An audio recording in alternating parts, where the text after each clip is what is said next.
मराठी शाळांची मान्यता रद्द करण्याविषयी राज्य सरकारने काढलेला अध्यादेश त्वरित मागे घ्यावा या मागणीसाठी शिवसेनेच्या वतीने निदर्शने करण्यात आली। मराठी शाळा टिकू द्या, मराठीतून शिकू द्या या मागणीने शिक्षण संचालनालयाचा परिसर दणाणून गेला। महापालिका शिक्षण मंडळाचे सदस्य शिरीष फडतरे, शिवसेनेचे शहर उपप्रमुख राजेंद्र शिंदे, गटनेते अशोक हरणावळ, माजी गटनेते श्याम देशपांडे यांच्यासह शिष्टमंडळाने शिक्षण संचालक श्रीधर साळुंके यांना या संदर्भातील मागण्यांचे निवेदन दिले। नगरसेवक भरत चौधरी, विजय देशमुख, योगेश मोकाटे, पृथ्वीराज सुदार, सोनम झेंडे, संगीता ठोसर, भारतीय विद्यार्थी सेनेचे संघटक अतुल दिघे, नितीन भुजबळ, उपसंघटक किरण साळी यात सहभागी झाले होते। मराठी आमच्या हक्काची, नाही कोणाच्या बापाची, मराठी शाळा टिकू द्या, मराठीतून शिकू द्या, मराठी शाळांना परवानगी मिळालीच पाहिजे अशा घोषणा यावेळी देण्यात आल्या। राज्य सरकारने मराठी शाळा संदर्भात काढलेले 2010 मधील परिपत्रक रद्द करावे आणि शाळांना मान्यता द्यावी अशी मागणी यावेळी करण्यात आली। शाळांचा बृहत आराखडा वस्तुस्थिती तपासून मान्य करावा, सध्या सुरू असलेल्या शाळांना तत्काळ नियमित करून त्यांना अधिकृत मान्यता द्यावी या मागण्या यावेळी करण्यात आल्या। या संदर्भात येत्या 2 दिवसात निर्णय घेण्यात येईल असे आश्वासन साळुंके यांनी दिले। राज्य सरकारच्या जाचक नियमांमुळे मराठी शाळांना मान्यता घेण्यासाठी 7 ते 8 कोटी रुपये तयार ठेवावे लागणार आहेत। त्यामुळे या शाळा भांडवलदारांच्या हातामध्ये जाणार आहेत। सरकार जाणीवपूर्वक मराठी शाळांना मान्यता देत नाही। दरवर्षी शाळांचे नियम बदलले जात आहेत, त्यामुळे संभ्रम निर्माण होतात। सरकारने या बाबींचा विचार करून धोरण ठरवावे अशी मागणीही यावेळी करण्यात आली।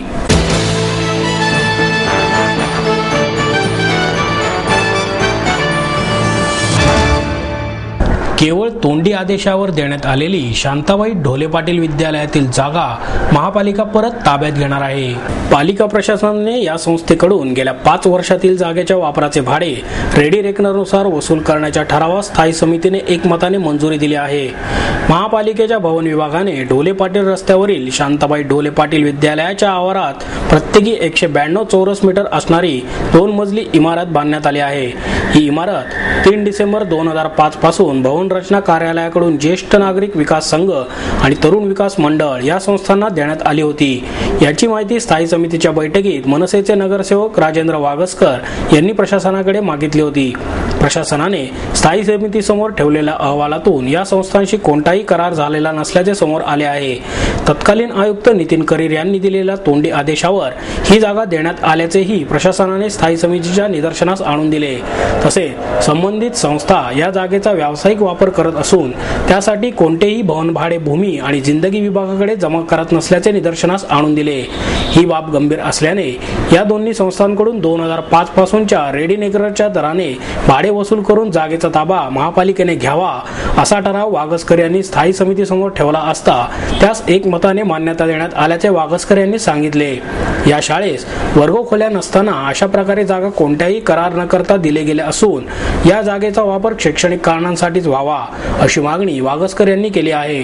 तसेच या दोन्ही संस्था राष्ट्रवादीच्या एका माजी आमदारांशी संबंधित असल्याचा आरोपही वागसकर यांनी केला आहे।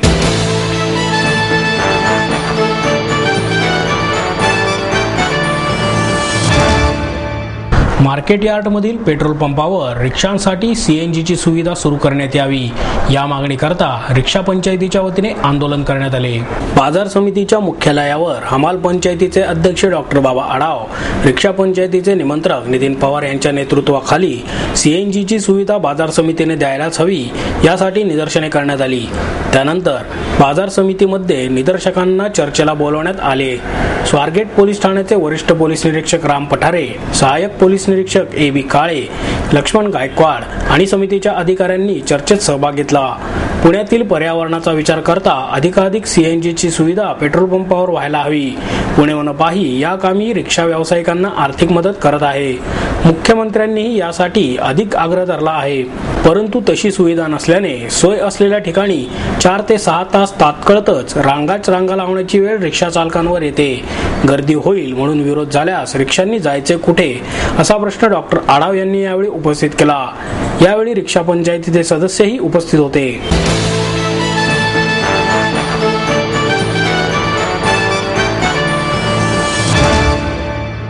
अण्णाभाऊ साठे पुण्यतिथी निमित्त सामाजिक जाणीवांच्या विषयावर कवितांचे सादरीकरण करण्यात आले. लोकशाहीर अण्णाभाऊ साठे पुण्यतिथीचे औचित्य साधून समरसता साहित्य परिषद आणि कृष्णराव गांगुर्डे ग्रंथालय यांच्या संयुक्त विद्यमाने सामाजिक जाणीवांच्या कवितांच्या सादरीकरण या कार्यक्रमाचे आयोजन करण्यात आले होते. यावेळी शाहीर दादा पासलकर, दादा सोनवणे, कृष्णराव गांगुर्डे ग्रंथालयाचे अध्यक्ष विश्वास गांगुर्डे, समरसता साहित्य परिषदेचे अध्यक्ष शंतनू चिदडे, कोषाध्यक्ष सुरेश नाशिककर उपस्थित होते. लोकशाहीर अण्णाभाऊ साठे यांच्या जीवनातील अनेक घडामोडींची आठवण यावेळी उपस्थित मान्यवरांनी सांगितली. तसेच कवी गंगाधर राजगे, घनश्याम देंडे, गणेश बोडस, भगवान देंडे आणि इतर कवींनी आपापल्या कविता सादर केल्या. का होती ही पुण्यतिथी, का साजरी करतात जयंती, याच्या मागचा नेमका उद्देश काय आहे आणि हा उद्देश सफल होतोय का? 365 दिवस ह्या सगळ्या गोष्टी होत आहेत वेगवेगळ्या व्यक्तींच्या नावे.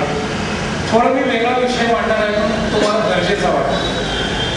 365 दिवस दररोज वर्तमानपत्रात कुणाची ना कुणाची तरी पुण्यतिथी जयंती सातत्यानं होत आली आहे. परिस्थिती माणसाला घडवत असते. माणूस आपण म्हणून कधीच घडत नाही, भोवतालची परिस्थिती त्याला घडवत असते. अण्णाभाऊंच्या बाबतीत परिस्थितीने अण्णांना घडवलं. कसं घडवलं? आज आपल्याला एखाद्या ठिकाणी जर बोलवणं आलं तर आपण मानधन किती देणार, तिथं काय मिळणार आहे, अशा अनेक गोष्टींची चौकशी करतो आणि मग त्या ठिकाणी जातो. म्हणजे आपण आपलं एक आतलं जे स्वरूप आहे ते त्या ठिकाणी दाखवतो. काय मिळालं त्यावेळेस ह्या मंडळींना? आज ते गेल्यानंतर आपण त्यांचे पोवाडे गातो, पण ते हयात असताना त्यांना समाजाने काय दिलं याही गोष्टीचा विचार केला पाहिजे. खरा स्ट्रगल त्यांनी केलेला आहे. आजच्या पिढीला हा स्ट्रगल कुठेही करावा लागत नाहीये. केवढं मोठं योगदान आहे. अगदी अण्णाभाऊंचंच सांगायचं झालं, फक्त संयुक्त महाराष्ट्र चळवळीमध्ये त्यांचा सहभाग आणि त्यांच्यामुळे उभी राहिलेली ती चळवळ आणि संपूर्ण राज्यव्यापी, राज्याच्या बाहेर सुद्धा फिरून त्यांनी जी माणसांची मनं उभी केली, त्या काळात छत्रपती शिवाजी महाराजांनी ती मरगळलेली मराठ्यांची मनं उभी केली होती आणि त्यानंतर मराठी भाषिकांची मनं पुन्हा उभी करण्याचं काम अण्णाभाऊंनी केलेलं आहे. अण्णाभाऊंच्या लेखणीला प्रणाम पहिला, ज्यांनी समाजाच्या हितासाठी प्राण वाहिला, ज्यांनी समाजाच्या हितासाठी प्राण वाहिला. वाटे गावी झाला जन्म शाहिराचा, वाटे गावी झाला जन्म शाहिराचा, पायी केला प्रवास शहर मुंबईचा, कामगारांच्या बरोबर घाम गाळीला, ज्यांनी समाजाच्या हितासाठी प्राण वाहिला, ज्यांनी समाजाच्या हितासाठी प्राण वाहिला. ती बाग लावली मीच खरे तर अंजिराची, बाग लावली मीच खरे तर अंजिराची, फळे लागली कशी कळेना खंजीराची. बाग लावली मीच खरे तर अंजिराची, फळे लागली कशी कळेना खंजीराची. कुणीतरी ते भीम बोलले काल मला, कुणीतरी ते भीम बोलले काल मला, मिटू लागली आपसुकदारे मंदिराची, मिटू लागली आपसुकदारे मंदिराची. इतके आमच्या मार्गात पूर्ण मैत्रीचा इथे जेव्हा पडाया लागला,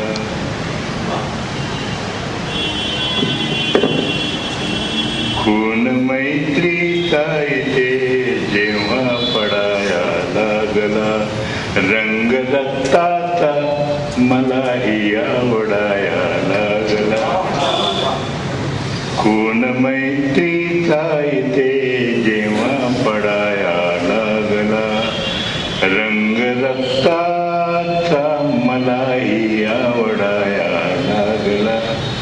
वार केलेले फुलांनी हे सुरंगी लागली, वार केलेले फुलांनी हे सुरंगी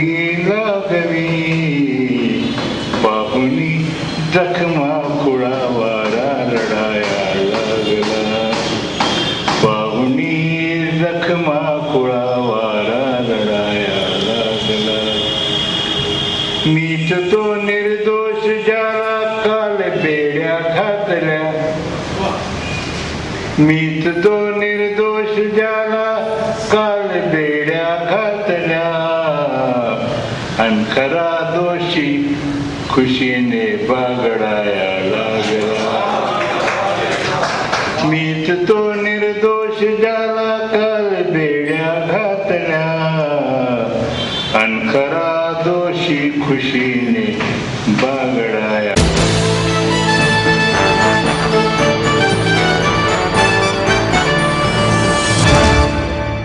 मध्यवर्ती शहराचा जुना विकास आराखडा सभासदांना अभ्यासासाठी उपलब्ध करून द्यावा अशी मागणी भाजपचे शहराध्यक्ष विकास मटकरी यांनी केली. मध्यवर्ती शहराचा जुना विकास आराखडा प्रशासनाने तयार केला असून त्यावर शहर सुधारणा समितीमध्ये चर्चा सुरू आहे, परंतु हा डीपी सभासदांना अभ्यासासाठी उपलब्ध करून द्यावा अशी मागणी विकास मटकरी यांनी केली आहे. केवळ एखाद्या पक्षाच्या खासदारांच्या सूचनेनुसार स्वयंसेवी संस्थांना डीपीच्या चर्चेसाठी बोलवले जाते, परंतु महापालिकेच्या सभासदांना हा डीपी अभ्यासासाठी प्रशासनाकडून दिला जात नाही. 6 महिन्यांपासून शहर सुधारणा समितीत यावर चर्चा चालू आहे. त्यामध्ये नगरसेवकांनाही डीपीचा आराखडा अभ्यासासाठी दिला पाहिजे असे प्राध्यापक मटकरी यांनी पत्रकार परिषदेत सांगितले. ते पुढे म्हणाले, मुख्यमंत्री पृथ्वीराज चव्हाण यांनी ज्या शहरात अतिक्रमण होईल त्या आयुक्तांवर कारवाई करण्याचे आदेश दिले आहेत, परंतु महापालिका कायद्यात यापूर्वीच कारवाईची कार्यपद्धती दिली आहे. मुख्यमंत्री चव्हाण यांनी खरोखरच एखाद्या आयुक्तांवर कारवाई करून दाखवावी असे आवाहनही मटकरी यांनी यावेळी केले.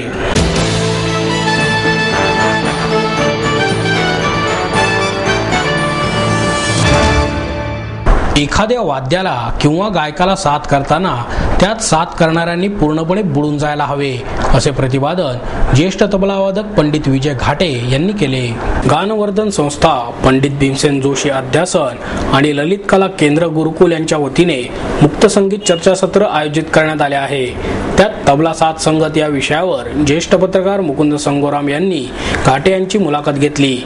यावेळी घाटे म्हणाले, मला ताल ठेक्याचे उपजतच ज्ञान असल्याने आई वडिलांनी तबला शिकवायचे ठरवले. तरीही वयाच्या 15-16व्या वर्षापर्यंत मी या बाबतीत फारसा गंभीर नव्हतो, पण उस्ताद झाकीर हुसेन यांचा तबला ऐकला आणि माझे आयुष्यात बदलून गेले असे सांगून ते म्हणाले, तुम्ही गायनाला साथ करत असाल तर गायक डोळांनी खुणांनी काय सांगतो याकडे लक्ष असायला हवे. माझे गुरुजी पंडित सुरेश तळवळकर म्हणतात त्याप्रमाणे गाणाऱ्याला चुकवणे सोपे आहे, त्याला समेवर आणणे अवघड आहे. ज्याच्या बरोबर साथ करतो त्या वाद्याचा स्वभाव समजून घ्यायला हवा. साथीदाराने जास्त वाजवण्यापेक्षा चांगले वाजवणे महत्वाचे असेही त्यांनी नमूद केले. सतारवादक शाहिद परवेज यांना बरीच वर्षे साथ केल्याचा उपयोग झाल्याचे त्यांनी सांगितले. शौनक अभिषेकी यांच्या गायनाला आणि शाकीर खान यांच्या सतार वादनाला घाटे यांनी साथ देऊन त्याचे प्रात्यक्षिकही यावेळी सादर केले.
आणि याबरोबरच हे बातमीपत्र संपलं. पुन्हा भेटूया उद्या याच वेळी. नमस्कार.